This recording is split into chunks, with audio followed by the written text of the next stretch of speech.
नमस्कार शेतकरी बांधवांनो, व्हिडिओचा थंबनेल पाहून तुम्हाला कळलंच असेल की 2 लाखाची कर्जमाफी मिळणाऱ्या शेतकऱ्याची संख्या कशी घटणार आहे. चला तर आपण पाहूया.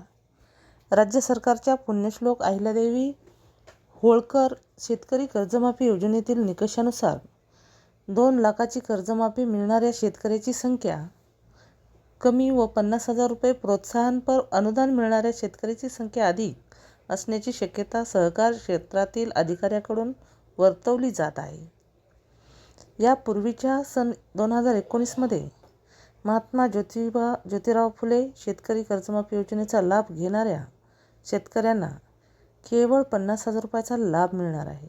त्यामुळे थकबाकीदार शेतकरी मोठ्या संख्येने 2 लाखाच्या कर्जमाफीसाठी अपात्र ठरण्याची शक्यता व्यक्त होत आहे.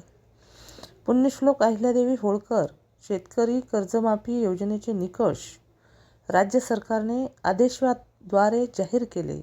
त्यानुसार 1 एप्रिल 2019 ते 31 मार्च 2025 पर्यंत पीक कर्ज थकीत असणाऱ्या पात्र शेतकऱ्यांना 2 लाखापर्यंत कर्जमाफी देण्याचे जाहीर करण्यात आले.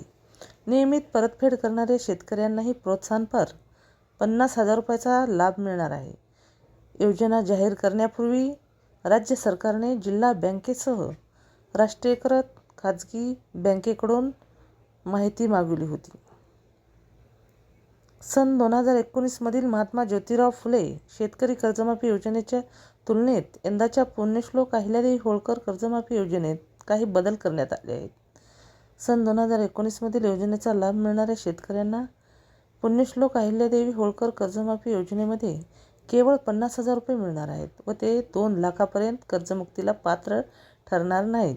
त्यांनी थकबाकीची रक्कम भरल्यानंतर त्या खातेदाराला 50,000 रुपये मिळणार आहेत. त्यामुळे यंदाच्या कर्जमुक्ती योजनेत 2 लाख रुपयेपर्यंत कर्जमाफी मिळणाऱ्या शेतकऱ्याची संख्या कमी असण्याची शक्यता आहे.